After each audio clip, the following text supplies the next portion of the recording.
बिस्मिल्लाहिर्रहमानिर्रहीम। अस्सलाम वालेकुम स्टूडेंट्स। आज का हमारा लेक्चर जो है वो नंबर 3 के ऊपर है। एलिमेंट्री नंबर 3 का एक पास पेपर मैंने आपके सामने यहाँ पे रखा हुआ है। ये 2020 का पेपर है।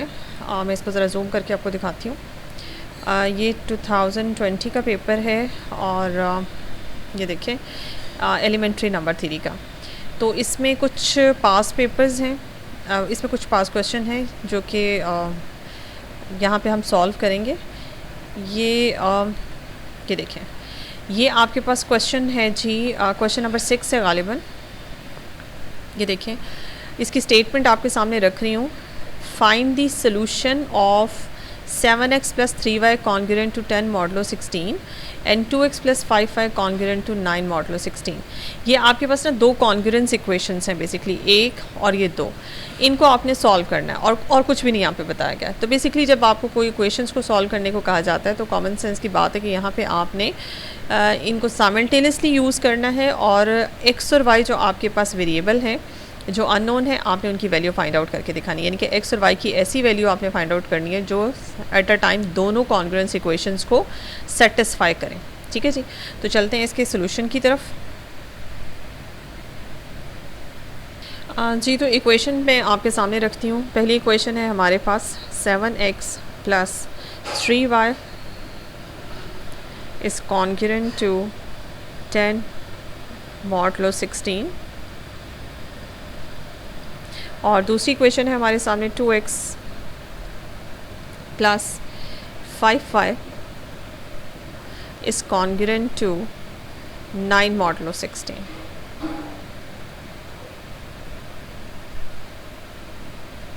ठीक है जी। अच्छा जी, तो ये हमारे पास साइमल्टेनियसली ये दोनों इक्वेशंस हैं। अब आपने क्या करना है आपने जैसे दो इक्वेशंस आपको दी हूँ तो उनको आपस में इस तरह से सॉल्व करना है कि यहाँ से, क्योंकि x और y चूँकि हमने दोनों की वैल्यू निकालनी है, तो मैं एट अ टाइम ये कोशिश करूँगी कि दोनों साइमल्टेनियस दोनों इक्वेशंस में से एक वेरिएबल को एट अ टाइम ख़त्म कर दूँ। ठीक है, तो अब जैसे कि मुझे आपको पता है कि दो इक्वेशंस, अगर आपके पास दो कॉन्ग्रुएंस इक्वेशंस दी हों, जैसे कि एक है a is congruent to b modulo m हो अगर आपके पास, और दूसरी इक्वेशन है c is congruent to d modulo m, यानी कि मॉडलो दोनों का सेम हो, तो इन दोनों इक्वेशंस को आप एट अ टाइम ऐड भी कर सकते हैं और सब्ट्रैक्ट भी कर सकते हैं। यानी कि a ± c is congruent to b ± d modulo m। ये रूल जो है ये मॉडलों का, ये तो आपको पता है। तो ये रूल जो है ना, मैं यहाँ पे अप्लाई करूँगी इन दोनों के ऊपर और इस तरह से करूँगी, इन दोनों को ऐसे एडअप करूँगी कि मुझे ये फ़ायदा हो जाए इन दोनों इक्वेशंस में कि एट अ टाइम या तो x ख़त्म हो जाए या y ख़त्म हो जाए। ठीक है, तो देखते हैं कि किसको ख़त्म किया जा सकता है। अब मैं पहले ये कोशिश करूँगी कि दोनों इक्वेशंस को एडअप कर लूँ, लेकिन एडअप करने से कोई फ़ायदा नहीं होगा, क्योंकि देखिए लेफ़्ट हैंड साइड में ऐड होगी और राइट हैंड साइड में ऐड होगी। इससे आप ये 10 तो 9 में ऐड हो जाएगा, लेकिन 3y और 5y दोनों चूँकि पॉजिटिव हैं, इसमें से ये दोनों ऐडअप होकर 8y आपको देगा और 7y और 7x और 2x आपस में ऐडअप होकर आपको 9x देगा। तो ख़त्म तो कोई भी नहीं होगा, दोनों वेरिएबल्स में से कुछ भी ख़त्म नहीं होगा। अब इसमें एक मैं आपको यहाँ पे थोड़ा सा इस्तेमाल कर रही हूँ, एक अगेन मल्टीप्लिकेशन का रूल इस्तेमाल कर रही हूँ कॉन्ग्रुएंस इक्वेशन का। जैसे कि आपको पता है कि अगर आपके पास ये एक कॉन्ग्रुएंस इक्वेशन है तो आप इसको किसी नंबर से मल्टीप्लाई कर सकते हैं। आप इसको मल्टीप्लाई कर सकते हैं फॉर एग्ज़ाम्पल k से। a k is congruent to b k modulo m। ठीक है, मॉडलो m। आपने दोनों तरफ इसको, इस कॉन्ग्रुएंस इक्वेशन को किसी एक नंबर से मल्टीप्लाई कर दिया। ठीक है, तो ये वाला रूल मैं इस्तेमाल करूँगी और इस रूल को इस्तेमाल करते हुए मैं यहाँ से पहले मैं आपको बता दूँ मैं करने क्या लगी हूँ। मैंने दोनों इक्वेशंस में से मैंने y ख़त्म करना। ठीक है जी, तो y को ख़त्म करने के लिए मैं क्या करूँगी, मैं मल्टीप्लाई करूँगी -5 के साथ इसमें से इक्वेशन नंबर 1 को, इसको नंबरिंग दे देते हैं। This is equation number 1 and this is equation number 2। ठीक है जी, तो मैं इक्वेशन नंबर 1 को -5 के साथ मल्टीप्लाई करूँगी, 7x + 3y, दोनों तरफ चूँकि आपने मल्टीप्लाई करना है, और इधर भी मल्टीप्लाई कर रहा है राइट हैंड साइड पे, -5 इंटू 10 और साथ में आपके पास आएगा मॉडलो 16। ठीक है जी, ओके। तो ये आपके पास क्या इक्वेशन बनी है, 35x माइनस के साथ और 15y -15y और यहाँ -50 मॉडलो 16। ठीक है जी, ये आपकी इक्वेशन नंबर 1 आई है। इसको मैं 1 प्राइम कह दूँ या इस तरह से 1 प्राइम, इक्वेशन नंबर 1 प्राइम। इसके बाद आपने इक्वेशन नंबर 2 को देखा, इक्वेशन नंबर 2 को मैं मल्टीप्लाई करूँगी 3 के साथ। ठीक है, 3 को मल्टीप्लाई करें आप इक्वेशन नंबर 2 के साथ +5y और congruent to right hand side पे भी आप मल्टीप्लाई करेंगे 3 के साथ मॉडलो 16।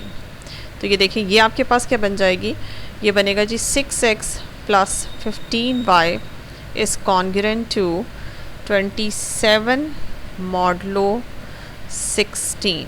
ये देखें जी, इससे फ़ायदा क्या होगा ये मैं आपको बताती हूँ।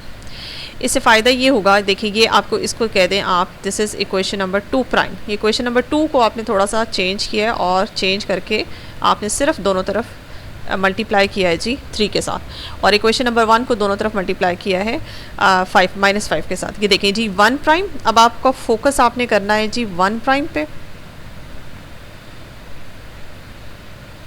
और ये आपने करना है 2 प्राइम पे। ठीक है जी, ये 1 प्राइम और 2 प्राइम पे आप फोकस करें। इसमें आपको एक चीज़ नज़र आएगी, अगर इन दोनों इक्वेशंस के ऊपर मैं ये रूल लगा दूं जो मैंने अभी आपको यहाँ पे साइड पे बताया है कि 2 कॉन्ग्रुएंस इक्वेशंस हो सेम मॉडलों के साथ, तो उनकी लेफ़्ट और राइट साइड्स आपस में करस्पॉन्डिंगली एडअप हो जाती है। तो फिर आपके पास क्या होगा, आप इन्हें एडअप कर लें। इससे कम से कम ये होगा कि देखें आपकी पहली 1 प्राइम के अंदर -15y है और यहाँ पर आपके पास +15y है। y तो आपका यहाँ से वैनिश हो जाएगा। ठीक है जी, तो यहाँ से y को करते हैं जी वैनिश। तो जी अब इसको मज़ीद इसकी कैलकुलेशन करते हैं जी, नेक्स्ट पेज की तरफ चलते हैं।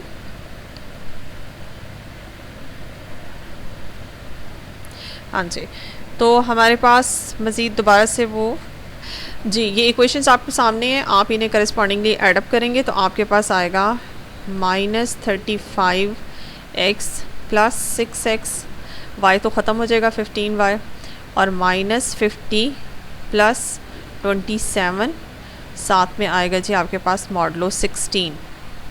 ठीक है, यहाँ पे आएगा आपके पास -29x is congruent to -23 modulo 16। जी, तो अब आप ये देख रहे हैं माइनस दोनों तरफ कॉमन है, तो आप इसको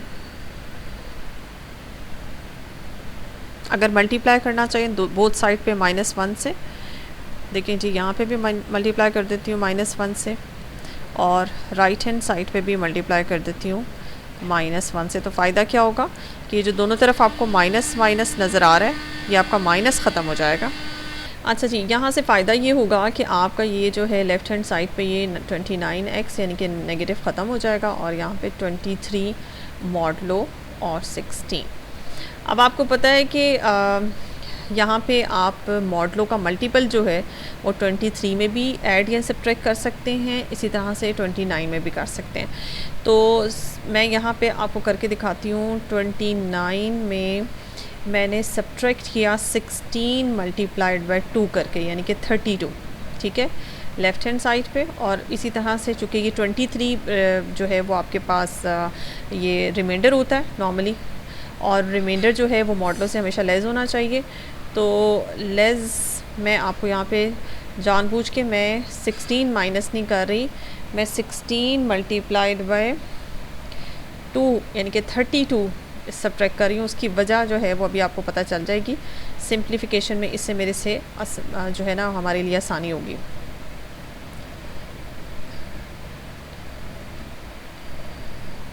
अच्छा जी, इसमें क्या है, यहाँ पे आपके पास आएगा 29 में से अगर आप 32 माइनस करें तो आपके पास यहाँ पे आता है जी -3x, और यहाँ 23 में से 32 अगर आप माइनस करते हैं तो यहाँ पे आपके पास आता है -9 मॉडलो 16।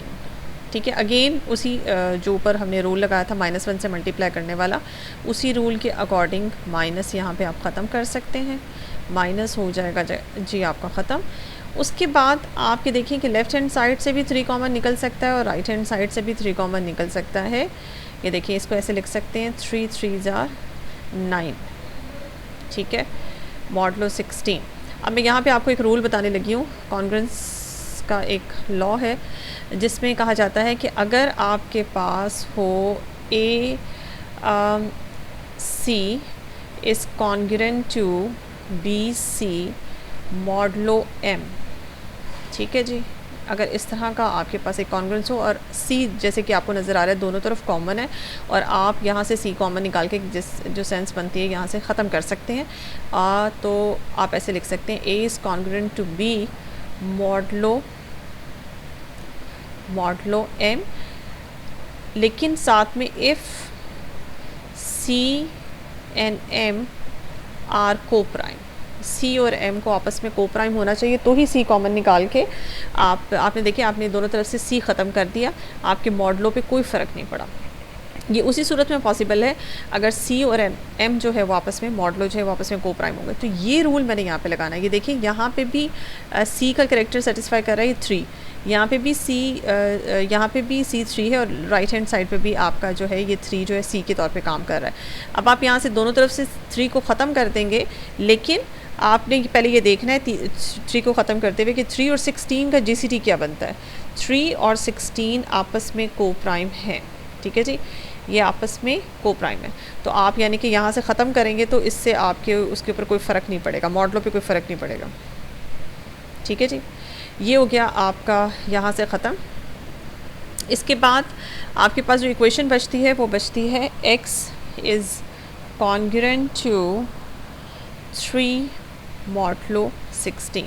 आपके पास x का जो आंसर आया है वो आया है 3 मॉडलो 16 की रिस्पेक्ट से। अभी हम सिर्फ जो है वो कामयाब हुए हैं x की वैल्यू फाइंड आउट करने में। बिल्कुल इसी तरह से हम y की वैल्यू भी फाइंड आउट कर सकते हैं जी। अब हमने फ़ाइंड करना है जी y की वैल्यू। अब y की वैल्यू फाइंड आउट करने के लिए एक तरीका तो ये है कि आप वापस जाएं और वापस जाके आप दोबारा उन इक्वेशंस में जिस तरह से हमने दो इक्वेशंस को सब्ट्रैक्ट और ऐड अप किया था, आप उन्हें ऐड और सब्ट्रैक्ट करें, और ऐड सब्ट्रैक्ट करने के बाद आप जैसे हमने पहले ये आपके सामने मैं लेकर आ रही हूँ इक्वेशंस, ये जैसे equation number 1 prime and 2 prime आपके सामने है इस वक्त।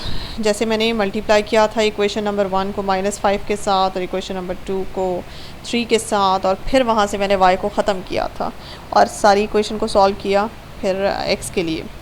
अब यही काम आप रिपीट कर सकते हैं x को ख़त्म करने के लिए दोनों इक्वेशंस में से, लेकिन मैं आपको यहाँ सजेस्ट करूँगी कि बजाय इसके कि आप यही लंबा चौड़ा काम दोबारा जो है वो करें, आपके लिए बेहतर होगा कि आप यहाँ पे इस स्टेज पे ये जो x की वैल्यू है इसको यूटिलाइज़ करें। x की इस वैल्यू को यूटिलाइज़ करने के बाद आप यहाँ से y की वैल्यू फाइंड आउट करें।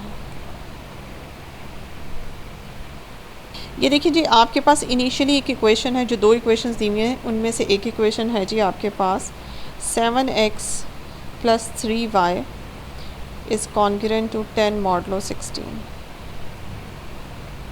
ठीक है, इसमें आप जाएं और x की ये वैल्यू इंसर्ट कर लें। x के आंसर आया आपके पास जी 3, तो 7 × 3 + 3y is congruent to 10 modulo 16। ये बनता है 21 + 3y is congruent to 10 modulo 16। अब इसको नेक्स्ट स्टेप में ऐसे भी लिख सकते हैं 21 + 3y - 10 is congruent to 0 mod 16। ये इस तरह से भी लिखा जा सकता है। इसमें 21 में से 10 माइनस किए तो आपके पास आता है जी 11 + 3y is congruent to 0 modulo 16। उससे अगले स्टेप में 3y को आपने यहीं रहने दिया, 3y is congruent to -11 modulo 16। अब यहाँ पे सीन क्या है, ये एक तो ये है कि ये आपके पास y की वैल्यू अभी एग्जैक्ट नहीं है क्योंकि y का कोफिशिएंट होना चाहिए जी 1, और यहाँ पे जो भी रिमाइंडर है वो आपके पास पॉजिटिव होना चाहिए। तो ये दो चीज़ें हैं आपके पास। इस इक्वेशन को लिखते हैं 3y is congruent to -1 modulo 16। 3y is congruent to -11 modulo 16। अच्छा, इसमें मैं एक वैसे तो मुझे इसे पॉजिटिव करना है, असल काम ये है, लेकिन मैं इसमें जानबूझ के -11 में ऐड कर रही हूँ 16 मल्टीप्लाइड बाय 1, यानी कि 16 के मल्टीपल्स को हम इसमें ऐडअप कर सकते हैं। तो मैं 16 का 1 के साथ मल्टीपल जो है वो इसमें ऐडअप कर रही हूँ। ये आपके पास आंसर क्या आएगा?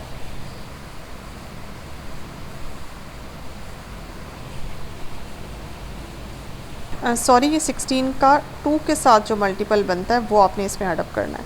ये बनता है -11 प्लस 32 मॉडलो 16। मैं ये बेसिकली चाह ये रही हूँ कि यहाँ एक ऐसा नंबर आए जो कि 3 का मल्टीपल हो, क्योंकि लेफ़्ट हैंड साइड पे मुझे 3 को ख़त्म करना है और दोनों तरफ से 3 कॉमन निकालना है। तो राइट हैंड साइड पे भी अगर 3 का मल्टीपल होगा तो 3 कॉमन निकल सकेगा। इसके बाद आपने इसमें जब सब्ट्रैक्ट किया 32 में से तो आपके पास आया 1 and 2 21 मॉडलो 16। ठीक है जी, ये आया 3y। अब 21 लिखा जा सकता है 3 × 7 मॉडलो 16। ठीक है जी, 3y। अब देखें 3 दोनों तरफ कॉमन है और 3 का 16 के साथ जो GCD बनता है वो भी आपके पास 1 है।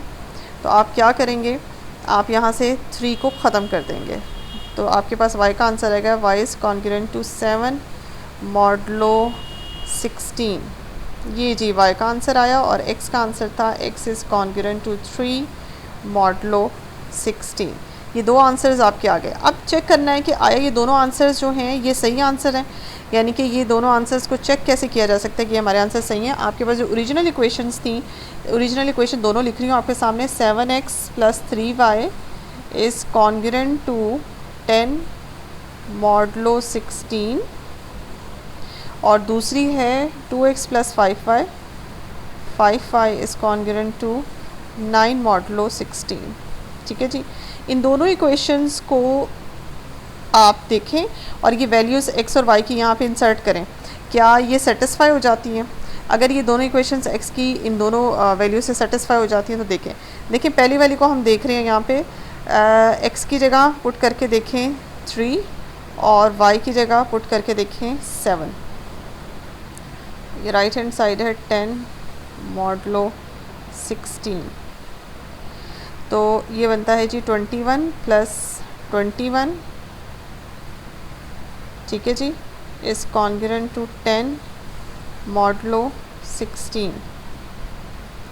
ये बनता है 42, और 42 में से 10 माइनस करें, इज़ कॉन्ग्रुएंट टू 0 मॉडलो 16 बनता है। और ये 42 में से 10 माइनस करें तो ये बनता है जी 32। ठीक है, तो 32 कॉन्ग्रुएंट टू 0 मॉडलो 16 ही होता है। 32 चूँकि पूरा डिविजिबल होता है। ये देखें जी, 32 को पूरा डिवाइड करता है, 16 जो है वो डिवाइड करता है 32 को। तो ये आपकी कॉन्ग्रुएंस इक्वेशन जो है वो जस्टिफाई हो गई है। अब दूसरी कॉन्ग्रुएंस इक्वेशन को चेक कर लेते हैं, x की ये वैल्यूज़ जो हैं दोनों क्या इस इक्वेशन को जस्टिफाई कर रही हैं। तो इसमें 2x + 5y, ये देखें जी,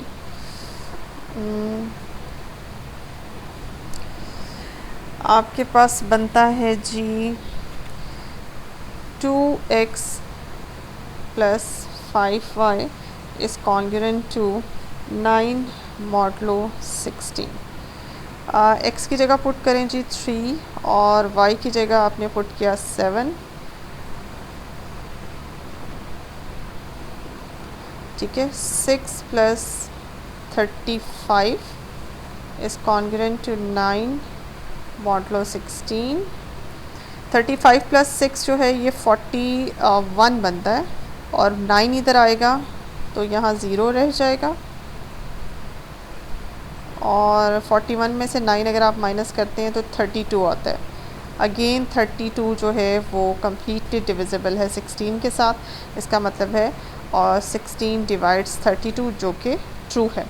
तो आपकी ये देखें x की ये वैल्यू 3 और y की वैल्यू 7 आपकी दोनों इक्वेशंस को सेटिस्फाई करती है। ये आंसर जो है ये आपका एग्जैक्ट आंसर है।